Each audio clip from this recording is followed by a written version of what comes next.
I've got a number of jobs on the go right now, so I think I'll switch between several of them and you can follow along. You might not get to see the end result in every case because schedules sometimes don't align perfectly with the video making. Still, there should be some interesting stuff to watch. Right here we've got a Takamine. This is a limited edition from what appears to be 2001, and it's got dolphin marquetry around the sound hole. It's pretty nice. This was stored for some time in a place that got a bit warm. The bridge is lifting. I saw a photo when it still had strings on and it was a little more impressive, but even still, you can see that it goes quite a ways underneath the back end of the bridge. This is common. It happens on so many guitars, even the really nice ones. These things are under a great deal of strain, they're being levered upward and over by the string tension. That isn't helped by a widespread manufacturing practice that some brainiac came up with in the 80s. At least that's what feels like the starting point for me. I've seen a lot of them from the 80s and the 90s like this. Many guitars have a layer of finish that continues for some distance under the outline of the bridge.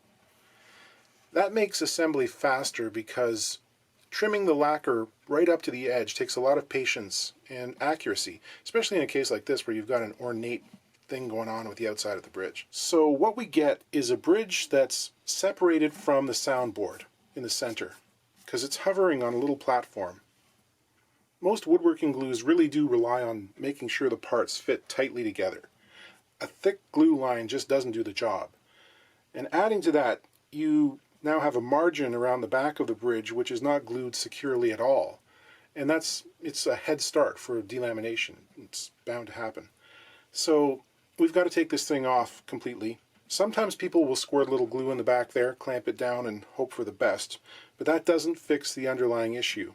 And often they come right back up again in a year or two because the glue just isn't going to stick to this polyurethane. Okay, this is one of the split saddle jobbies. Because it didn't have strings on when it arrived, I don't really know what the action is like on this, but as it's 20 years old, it's probably starting to creep up a little bit. And this is, of course, one of these fancy ones with all kinds of electronics going on underneath it. And we'll see. Because I think I'll have to pull out these dots and get at some screws as well. This is another one of those with the big metal pickup assembly and the hole cut in the soundboard.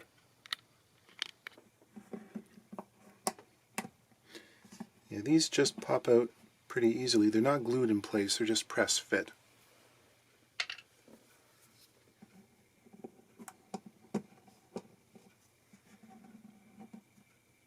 And there are a couple of Phillips screws.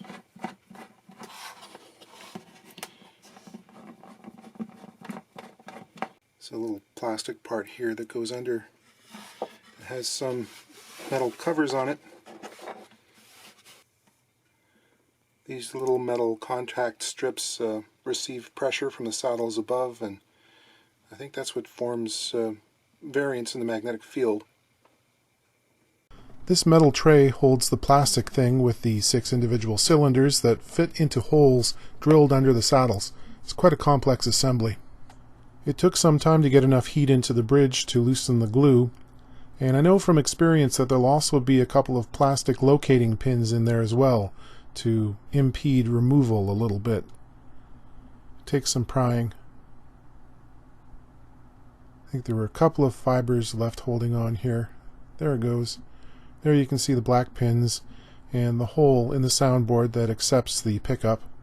The clean spots on the front and sides are the parts I had to loosen.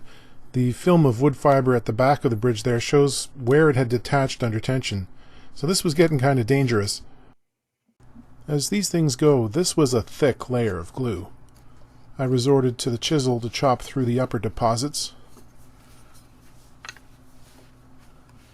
Not easy work. Then I switched to a cabinet scraper to try and keep things flat and the radius intact. The soundboard was a similar situation. Lots of glue deposits here and there. I had scribed around the bridge so I could get rid of the lacquer and give it a firm foundation. The finish on this is not as thick as some Takamines I've worked on. It's kind of nice. It's better to have a thinner finish, I feel. I sanded and scraped the bottom of the bridge so it mated with the shape of the soundboard and glued it together. I'll let that sit for at least a day to give the glue a chance to really cure and get hard. And here's a real deal Les Paul Standard from 1980. Ladies and gentlemen, I give you the beauty of the burst. Actually, this thing was apparently painted black at one point too, before it adopted the naturist lifestyle. It's kind of weird to remember that these are now 40-year-old guitars with histories that are longer than the interval between when it was made and the originals it was copying back in the 1950s. A lot of stuff can happen to a guitar in 40 years. It was played a lot. Yes, there is a headstock break, but it was glued up cleanly and it's doing just fine. What it's here for is frets. Look how flat they've worn. The height is getting down there too. Let's take a quick measurement. Just about 25 thousandths, which is the point where most people start to think about refretting. Am I going to keep the binding nibs? Heck no. I'm going to be sensible and zip those right off. This binding also has contraction cracks at every fret position, so we have to be sort of careful removing them. Sometimes the fret tangs hold on firmly to the plastic after it's shrunk around them, so you've got to be as gentle as possible, otherwise you end up with those big explosions at the end of the fret that are so difficult to repair cleanly.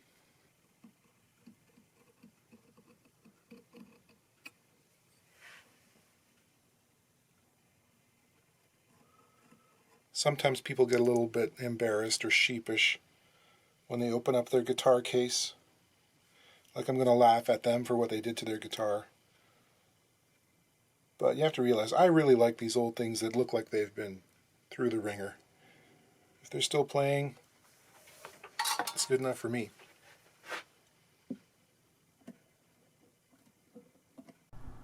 I can feel and smell that these have been super glued at some point.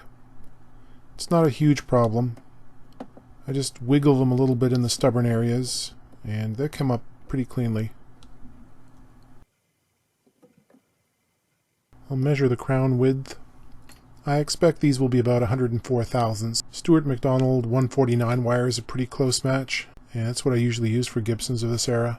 The neck pickup ring has had a few cracks over the years, and there's a newer one in the front here that needs some attention. Someone in the audience will holler that it should be replaced, but these things have aged to a very non-standard color at this point, and holding on to them seems to be in keeping with the general aesthetic of the guitar. So I'll remove that, and we'll effect a repair somehow. Feels pretty fragile. The edges of the board are quite worn, so the idea here is to dress off the nubs just enough so they're level with the rosewood, and they'll provide little platforms for the fret ends to sit atop. I'm using my short, level sanding device here. Now comes a slight challenge. I need to clean out the fret slots and get rid of the glue that was filling in around the tang. I want the slot to be full depth all the way to the binding, so there's nothing in there that the fret can hang up on or that might prevent full seating. So I use a homemade scratching or scraping tool. It's cut from a 22 thousandths feeler gauge. It's got an angled end on it and a little hook to it so that it cuts sort of like a single sawtooth. I draw this back and forth, and it pulls the gunk out and straightens the sidewalls. I work from the binding into center because you don't want to accidentally smack into the binding and detach it. Then I use a hooked X-Acto blade to get any further debris out of the corners. This can take a long time, like an hour sometimes, but you need a good, clean, straight slot. I'm not trying to make this board look brand new. I'll keep some of the wear, but there is a divot here that looks like the E string was hammered into the rosewood, maybe by being dropped against the edge of something, and it's weird looking, so I'll fill it with some sanding dust, and then I'll use a razor blade scraper to level it.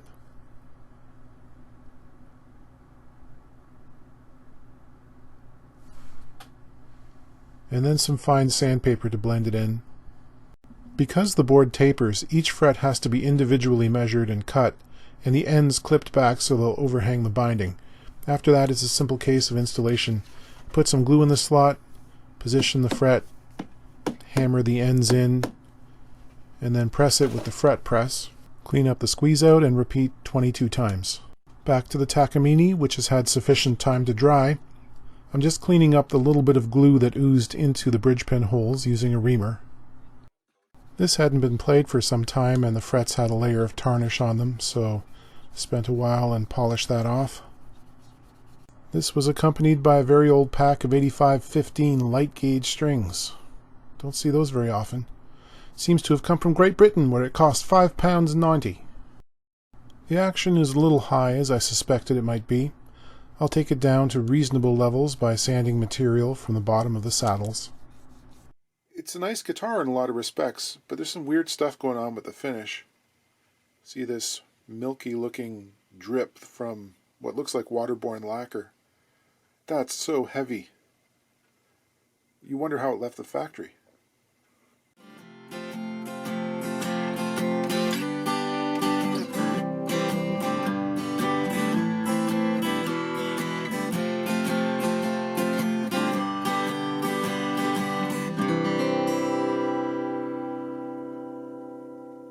We'll dive right into a Strat made from parts, which has no strap buttons. Most people consider those essential on your average electrical guitar, so we'll put those on. Quick tip, if you're setting intonation on a Fender and it doesn't seem like you're getting anywhere, check to make sure there's enough tension from the saddle springs. This is just flopping around loose, so I'll remove it and I'll cut a longer one.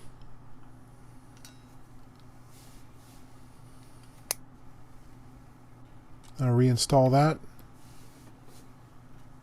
And all of a sudden, turning the screw will actually make a change. This nice ash body has some decent weathering effects applied to it, but in places the relicking was a bit much. I've actually been asked to reverse relic things a couple of times so far this month. The place to watch is where your arm contacts the edge of the guitar. For some reason, it's always the first place they attack with their club wrapped in barbed wire, and it can leave a surface that's really uncomfortable for your sensitive forearm to be against. So I'm doing progressive drop fills here to build up the finish. It's straight lacquer with some black and brown tint. Take probably 6 or 7 coats, and that'll be a few more days before it's ready to buff out. Returning to the Les Paul, I'll bevel the ends of the frets with my angled file holder. There's some skill involved here, where the binding has been worn into a radius, because there's no definite corner anymore, so I have to sort of judge it carefully. Then I need to string it up and put it on the neck jig. This is why I save the old strings for this step. This neck is very well behaved and it doesn't take very much to level it. And then I'll recrown and polish the frets. I seem to be attacking this with some extra vigor today. I'm sometimes surprised to see on video how I undertake certain tasks. It's often faster than it feels when I'm doing it. I'll dress off any sharp corners and ease the edges. Then I'll clean off any residue from the fret dust and lightly oil the board. As is often the case, the old nut is too low for the new fret height, so I'll make a new one using the old spacing as a guide.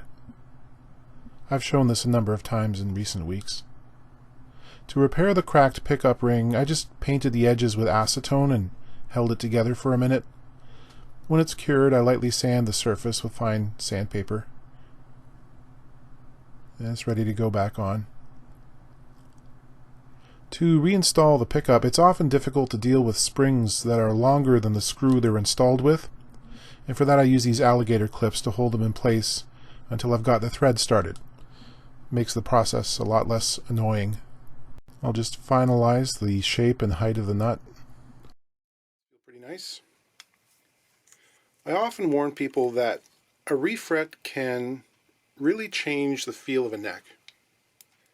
Like a case like this, these frets are now more than 50% taller than what was on there previously. I started off with 25 thousandths, these are now about 40 thousandths, give or take. So if you're one of those people who only plays one guitar, you're not used to switching between them, it can take a while to get used to. Because the neck might feel a little bit thicker, as the strings are now farther away from the fretboard. the action's actually decreased. They're closer to the frets, but there's a bit more space in between, you know. And also the amount of force you use to press the strings down can change how they react when there's more height between the top of the fret and the board. You can pull a note sharp more easily. You know, it just feels a little different in the hand. It doesn't take long to get your head around, but it is a definite thing.